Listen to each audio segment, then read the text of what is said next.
Skye's the limit, Isle of Skye that is, where gamekeeper Scott MacKenzie has a cull job to do on a red stag.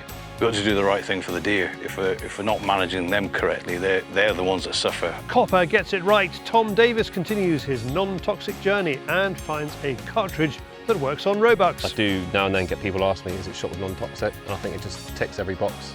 And staying on kit, we look at the Accumax air rifle in camo, wood and black. David is on the Fieldsports News stump, and James has the latest YouTube hunting films in this week's Hunting YouTube. Welcome to Fieldsports Britain.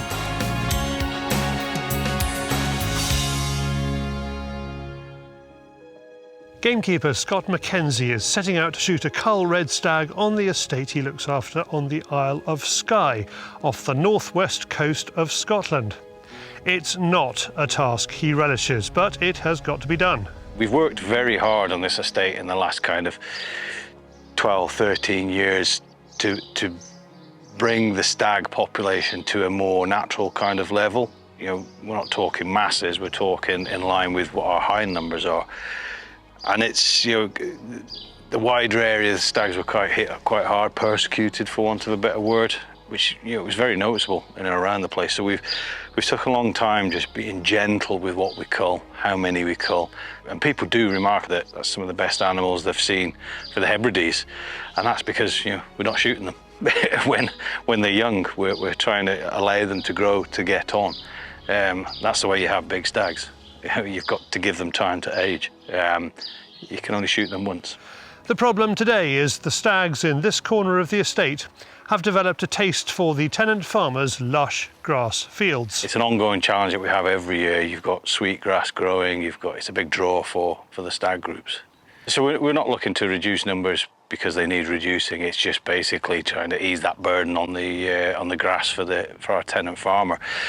It's not something that, you know, I'm happy to do, but it's kind of, you know, we've got to try and balance up what everybody's needs are, you know, for those other land users, for ourselves, but ultimately for the deer as well. We've got to do the right thing for the deer. If we're not managing them correctly, they're the ones that suffer above and beyond anybody else. Once we got up onto the top there, got a bit of elevation, we could look down into the edge of the forestry. That's where we saw a couple of beasts, a couple of big boys, a couple of youngsters. I think the wind though wasn't fantastic for us. Kind of cutting across, we were right on the edge of it from being kind of made. And as we crawled in to have a closer look, that young beast kind of lifted his head up, tasted the air a wee bit, didn't like what he was smelling and kind of trotted off. It didn't disturb the rest of them, but they were in a position we couldn't really kind of get in to see what else we'd got there, so we kind of drew back a wee bit and had a look over the next knoll, so where we got into some other animals.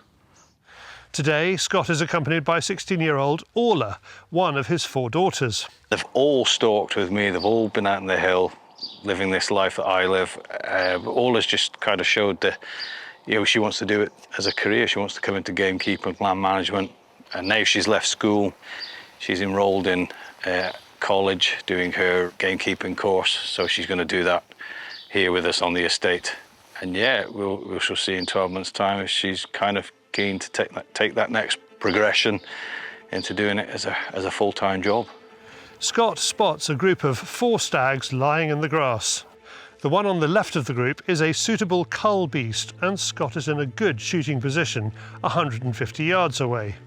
Now all we have to do is wait for it to stand up. Yeah, it was one of those situations where we found them, crawled into a really nice position to take the shot, and then I think we waited about 3 hours for them to stand up. And of course the one we wanted to cull was the last one to stand, so yeah, what seemed like an eternity, it takes a toll on your back and your shoulders. Eventually our beast stands and walks forward.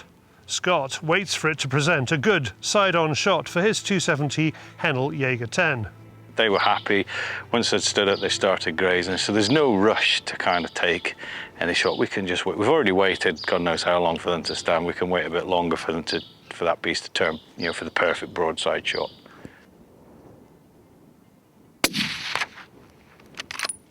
It's a perfect chest shot, and the beast runs a short way before rolling over dead.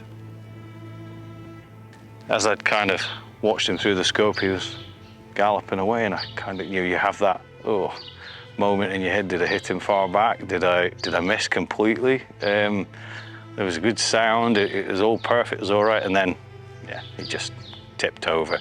And when we got to him, it was a it was a perfect shot. Before we get there, a white-tailed eagle comes to take a look at the carcass. That pair's are not particularly worried about people, so as he came over, you saw yourself, he made that animal that was lying down, circled it, set the landing gear, and then realised we were stood not far off and kind of went away again. But yeah, they're magnificent animals, and it's kind of it's an extra bonus to the day on the hill. Scott instructs Orla on the bleeding and gralloching, though she seems to have a pretty good idea about what she's doing. There can be friction at times. I can probably turn into dad mode a bit too much. And she can turn into teenage daughter mode quite easily. But yeah, we seem to rub along quite nicely. And the beauty is, obviously I know Orla knows me. We know what to expect of each other. And yeah, she's a really good help on the hill. And as I say, she's been helping me with guests for a good number of years since she was wee. So yeah, it's nice to be able to kind of impart some knowledge, watch her grow, and then yeah, wouldn't it be great if she took over from me in years to come? It's a good life for someone, isn't it? I think it is. It's been really good to me. I've met some fantastic people. I've been looked after by many people, and I've got a great boss. I work with great people, and yeah, it is a great life. And I think Orla's kind of seen that, and wants to go into that. You can find Scott and Orla and the Elin Earman Estate on Instagram. Links below. Thank you, Scott. Now, what's in this week's Fieldsports Extra? A man at the game fair complaining about squirrels, a grateful gamekeeper, and Fieldsports Channel Carter Jonas Game Fair Theatre chair torture. Yes! Plus, prize next week is a £299 Ridgeline Monsoon smock, and this week we give away a Yeti cooler, 4 bottles of 11's gin, and 1 entry to the 410 Championship at EJ Churchill at the end of August 2024. Become a Fieldsports member and watch Fieldsports Extra to find out how to enter our free competitions. Link to that below. Now to the man we can't even give away. It's David on the Fieldsports Channel News Stump.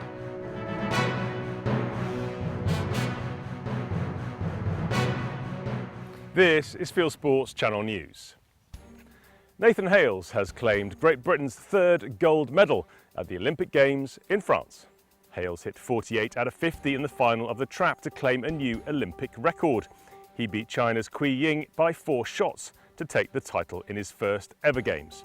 British shooting's Craig Davies caught up with him after the medal ceremony. Feels unreal. I'm still not sure it's sunk in yet.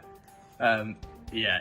Just absolutely amazing feeling. Can't really describe it. It's just everything you've ever dreamed of and more. Fieldsports Channel first filmed Nathan in 2010 when he won the Halise Championship Juniors. The next clay shooting event at the 2024 Olympics is Skeet this Saturday, Sunday and Monday 3rd to the 5th of August 2024 with GB Hope Amber Rutter competing. She is the youngest ever Skeet World Cup gold medalist and current #1 in the world. Later in the month, GB's 4 Paralympic shooters are taking part in target air rifle, rifle and pistol events. They are Matt Scullen, Ryan Cockbill, Jim Jeffrey and Izzy Bailey. It's going to be a poor year for grouse. Early rain across both England and Scotland means chicks and their food were washed out. It's not just grouse. Other ground nesting birds including curlew and the plover species are expected to do badly too. The UK's managed grouse moors are home to a large proportion of Europe's breeding waders population, which organisations such as Wild Justice are campaigning to bring to an end. Speaking on stage at the Carter Jonas Game Fair Theatre, Digby Taylor from gunsonpegs.com recalls the experience of one sporting agent. There are a few estates still shooting. I don't know off the top of my head which areas, but I was speaking to an agent earlier on this weekend who takes 55 days for clients. And he's cancelled 50 of them so far. Staying at the Game Fair, and the shooting organisations welcome the new Labour government in Westminster, and they say that their lobbying has worked with good dialogue with DEFRA. However, we can't be complacent, according to BASC's Christopher Graffius. There is no security for shooting under this government, as there wasn't under the last Conservative government. Yeah. And remember that in the manifesto there were pledges to ban snares, which are an essential form of pest control. There were pledges to ban the importation of hunting trophies and to impose full cost recovery for firearms licensing, with no guarantees on the efficiency of the service that we receive from the 43 separate licensing authorities. So there are a plethora of issues which could come up. But notice one thing. What BASC has always lobbied for is an all-party consensus in support of shooting. Now, we had problems keeping that under Corbyn, who was very definitely an anti. But last year, we had Steve Reed, the current Secretary of State for the Environment, say at the BASC reception that Labour supports sustainable shooting conducted according to the law. So that consensus holds. And while it holds, we're never talking about a ban on shooting. What we're talking about is differences on how we shoot. Meanwhile, the Countryside Alliance expects war with Labour over trail hunting. Hunting, for reasons that are lost in the mist of time, has become this icon to the left of what the Tory squirearchy is. And if you're not allowed to renationalise every industry, although they're renationalising some, and if you're not allowed to line up aristocrats against the wall and shoot them, even if you can throw them out of the House of Lords and charge them VAT for sending their children to private schools, then the one thing that you might be able to do is have a kick at a fox hunter. This 1 hour discussion in the Carter Jonas Game Fair Theatre is available as a podcast. Link below. The new Hinkley Point C nuclear power station will kill 2 fish a minute when it goes live, unless a fish deterrent is built into the system. That's the claim of scientists who are urging the power station's French and Chinese owners, EDF, to resume planning for the use of revolutionary underwater audio systems as part of the build. It deflects fish away from water intakes used to cool the plant. It uses sound to discourage fish, including salmon and protected migrating shad. Without it, says researchers, 182 million fish will die. A government inquiry ordered the fish guidance sound system should be part of the project. The French want to replace it with a salt marsh instead, which will not benefit migrating shad. For more on this story, watch our film on Farming Britain, link below.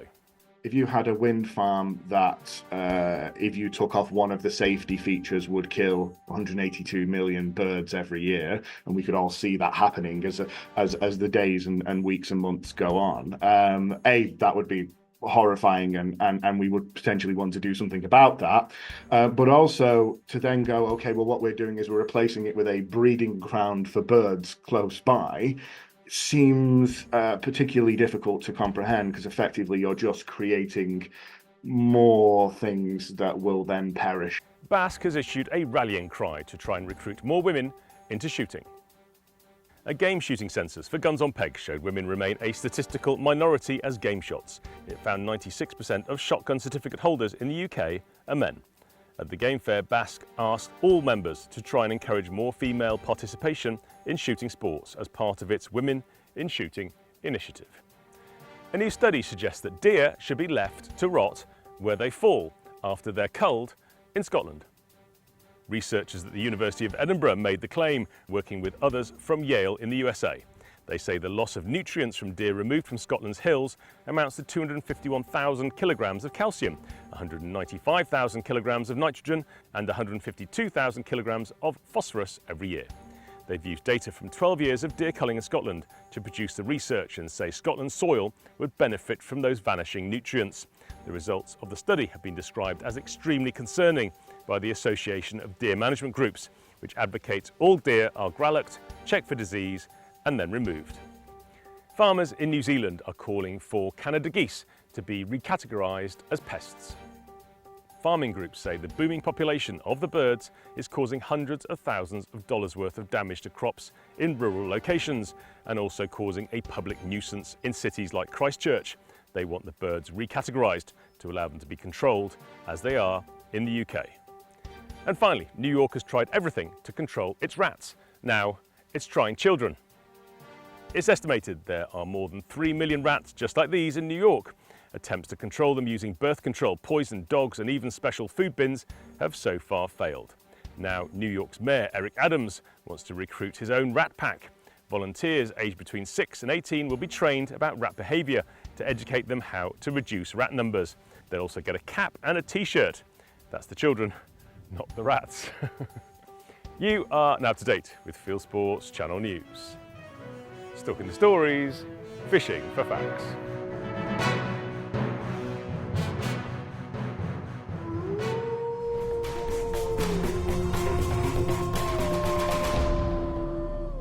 Thank you, David. And while David returns to the elf factory of news, he asks you please to like and subscribe under our films. Thank you.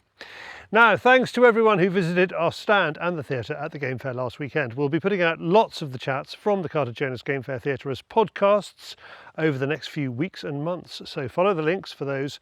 And our podcasts are available on all kinds of platforms, including YouTube Music. If you use a podcast service and you can't find the Fieldsports Channel podcast, Fieldsports Channel, all one word, please let me know and we will fix that. On our stand, we signed up loads of you as members, now with insurance. We also introduced you to the 2 raffles and the auction we have running at the moment. The auction is for 250 Byzanti pheasant poults, kindly donated by the Game Farm Limited, which we featured in last week's show. They will be 7 weeks old on the 7th of August 2024 and will be ready to collect from the 8th of August. Mark and James, who run the Game Farm, will deliver them to within 2 hours of where they are based, which is next to Stansted Airport. The Hoddies prize draw has not yet hit £300 worth of tickets as we record this, and it's for £700 worth of dog food, a year's supply. So mathematicians out there, good potential return on investment, I'd say. That one ends on Tuesday the 6th of August 2024. The other prize draw for a Landig LU 9000 professional game chiller, valued at £2,370 including delivery, kindly sponsored by Fisher UK. And here's David. So what we have here is the LU 9000 Premium, which is our best seller. We've got a capacity for a couple of fallow deer, 4 roe deer, absolutely perfect for recreational stalking, keep the game nice and chilled. Currently available through Fieldsports Channel on a raffle at £10 a ticket. Okay, small holders as well? Oh, got it, absolutely, yeah, small holders, you know, I mean, even people like doing, you know, like home kills, you know, the odd couple of lambs, anything like that in there. It also has the extension bar that comes out, so you've got nice easy lifting with a hoist, slide the animals in. Absolutely brilliant bit of kit. Selling really well. No specialist bits and pieces needed for it, just plug it in as normal? Yeah, plug it in, straight into your 13 amp socket. There's not much in that price point, is there? No, there isn't, and nothing purpose built, you know. I mean, there's a lot of people, you know, using the old drinks fridges and things like that, but this is purpose built for carcass storage. You know, with these rails in here, there's nothing else on the market, so you want something. People that look to try and adapt a fridge then, what are the downfalls of doing that? I mean, yes, of course, you know, budget is a massive part of this, but... So air circulation is the main thing. You know, most drinks fridges or standard commercial fridges are they're just keeping that temperature just cold, but there's no airflow. These have fans that circulate the air all the way through, so you're getting that really good set carcass. So when you actually come to butcher it, it makes it a breeze, you know? Oh, so no pun intended. Well, that's it, yeah. It's part of the hunter's kit, you know, as well as the rifle and all the other bits and pieces. You add that to your whole entourage of equipment, it just makes life so much easier. Let's be honest, that's cheaper than a thermal. Absolutely. You know, people spend a lot of money on kit and thermals, on scopes, rifles and all this. You know, and this often can be a little bit overlooked, but it's a really important part of the process. If you would like to bid on our auction or enter our raffles, there are links below. Now, deer, and we are off to Devon. Tom Davies is embracing his inner copper. He's trying out a new non-toxic round. We're out on roebucks this evening. I've got a new bullet that I'm using, which I'm hopefully going to stick to for my work. A fairly new company, it's Wapiti. It's all non-toxic, copper rounds, made in the UK. So, which is good, which yeah, hopefully they do work, because it'd be nice to support a UK company with the bullets. I've been looking at going non-toxic for a while, and I do all my own processing, so I'm not using a game dealer or anything, so I don't legally have to do that. But I think with just supplying wild Dartmoor venison, I do now and then get people ask me, is it shot with non-toxic? And I think it just ticks every box for me. So I'm using the 6.5 Creedmoor, 120 grain. We've got a mixture of two here. There's hollow point, and also they call them white tips, instead of calling them ballistic tips, I think. So I've just had a couple shots and got it onto the target where I've been clicking it. It's been going exactly where I wanted. But yeah, it's nice to see that that's working, and obviously the kit working with the upcoming season. So with the hollow point and the ballistic tip, they shouldn't really be any difference in zero, to be honest, because they are exactly the same bullet. It's just one's got a poly tip in it, the other hasn't. So we're on an area where I'm not so keen on the deer. There's a lot of arable, a lot of vegetables grown, and dairy farms. So they want obviously all the grass, as much as they can get. Crops they don't want damaged, and especially vegetables that are grown, they really don't want them damaged. So it's not really a management place as such. It's more of a what's a nice way to put it? Kill all the deer basically, as long as it's in season. It's time of year now, bucks are moving around. I was here fox shooting the other evening, and I saw plenty of roe deer around, so hopefully we'll catch up with a few. Fingers crossed. I saw it was quite a big male form. Hopefully we'll catch up with him later on. We'll go there right on last thing where that one is, because I'll still be working near there at the moment. So we'll go there at last light and hopefully catch up with those. So the other evening, when I was here fox shooting, saw a few deer on this side of the farm here, and when we first got here, it was the standard filming curse that there was not a single deer here. But a buck's just popped out now, so it's quite a fair way. So we're gonna whip back to the buggy, and then we'll drive around, get to that field, and then we'll stalk in across that field. The wind's not the best for it, but it's the only way in because it's a boundary field. We'll be in full stealth mode. I mean, if he's up there, the other two I seen the other evening might be as well. Stealth mode is kind of what he does. Tom drives around the hill using farm tracks to get to a point where he can walk on to where he hopes the buck will end up. He lands us in exactly the right place. He walks up to a gate and the animal is in front of him. Down it goes. Off goes its girlfriend. The Wapiti rounds work first time. Tom goes over to the carcass and demonstrates a field gralloch. Bleed the animal, 2 inches incision on the base of the throat. Get the esophagus out from the back of the windpipe, pull it down from the top of the throat, cut it off, you tie it, and then you just want to ease the esophagus slightly, and you'll see the spine of the back there, it's kind of like shrinks up, and bit of tension on it, so that's basically showed you that you've just released the esophagus from beneath the spine. You don't want to yank the esophagus, because otherwise you rip it away from the stomach and then your carcass is in a mess. So you just nice, easy, gentle pulls and you'll feel it release. Then when you come around to the stomach, just a small incision, half what you'd normally do, and then you get the intestines out, and then followed by the stomach. You just want to work your hands around the stomach up to the diaphragm, and then get your hand around the esophagus where it joins into the stomach, and just pull it, and it will come out all the way up through. You can see I've tied it there at the top end, and that's come through without breaking away.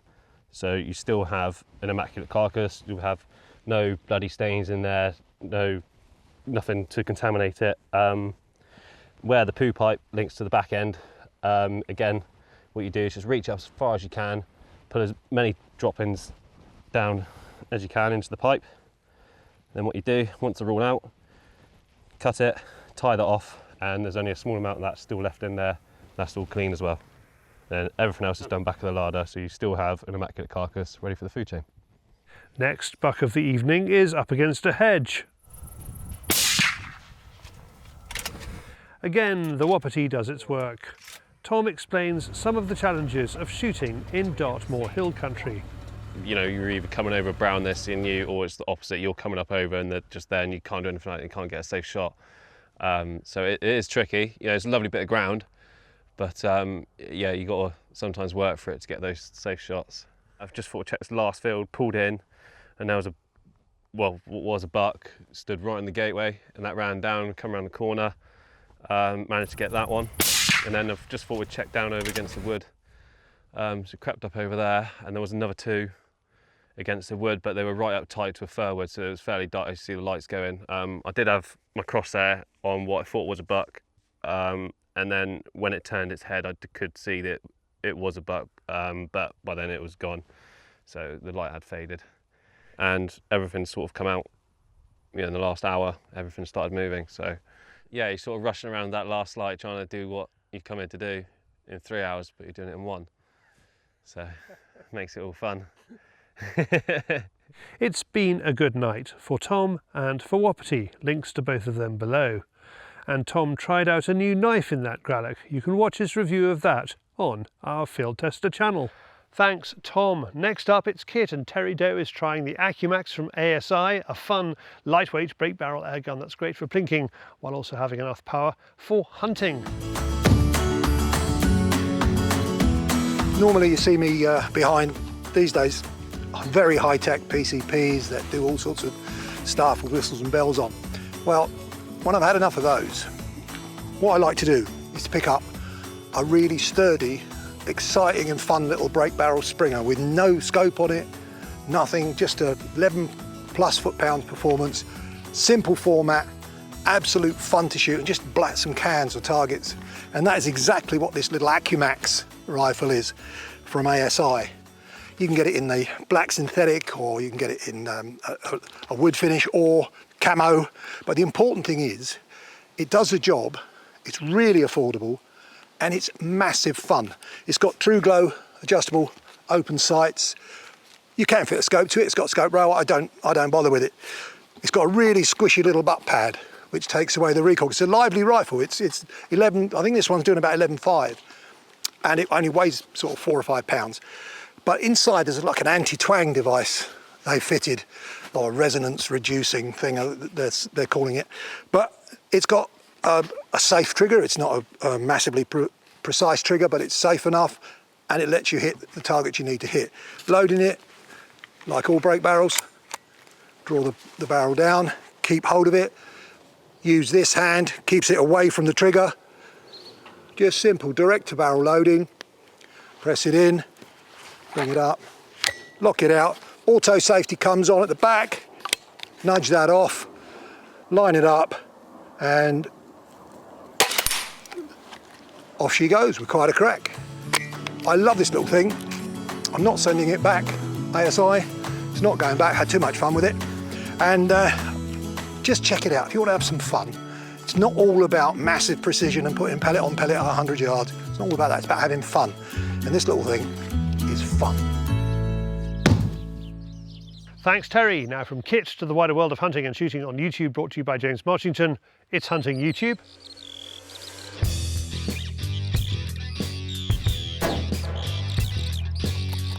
This is Hunting YouTube, which aims to show the latest and best hunting and shooting videos that YouTube has to offer. Here's what I've picked for you this week. As the roe rut gets underway across the UK, Owen Beardsmore from Service UK offers this well-timed and handy practical guide to calling roebucks. Next, a cautionary tale from Saskatchewan, where 2 brothers kill a moose illegally and then make the rookie mistake of posting the video on YouTube. It doesn't end well for them. Flirting with danger of a different kind is Bomar bow hunting. They're hunting not 1 but 2 buffalo in Africa with, as the name suggests, a bow rather than the customary big game rifle. Next up, a fun film from TGS Outdoors almost exactly a year ago, showcasing the clay shooting game of Rally Clays, streamed up by Simon Reinhold, Johnny Carter and friends. I've seen little talk of the discipline recently, but perhaps it's due a revival. Catapult Supremo Wayne Martin is, as he puts it, back on the mooch, using snares and air rifles to control a booming rabbit population at harvest time. Next, it's good to see Vermin Control Scotland posting new videos again. In this latest one, he's dealing with a huge rat infestation at a rubbish tip with the aid of the Arkhan Zulu's 3-12 scope on his air rifle. Peter from Impact Shooting is hunting baboons to protect the citrus fruit crop in South Africa, larking about with a monkey mask and making some impressive long-range shots. And finally this week, the videos from last weekend's game fair at Blenheim Palace are already starting to appear on YouTube. Inevitably, some are better than others, but I enjoyed this one from Wintercombe Gundogs. That's it for this week. I've put all these films into a playlist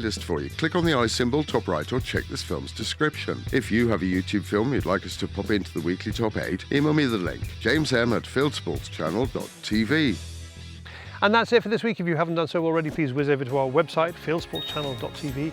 You can click to like us there on Facebook and on Instagram. You can follow us on Twitter, subscribe to us on YouTube, pop your email address into our register page and we'll contact you about this show. Fieldsports Britain, it's at 7 p.m. UK time every Wednesday.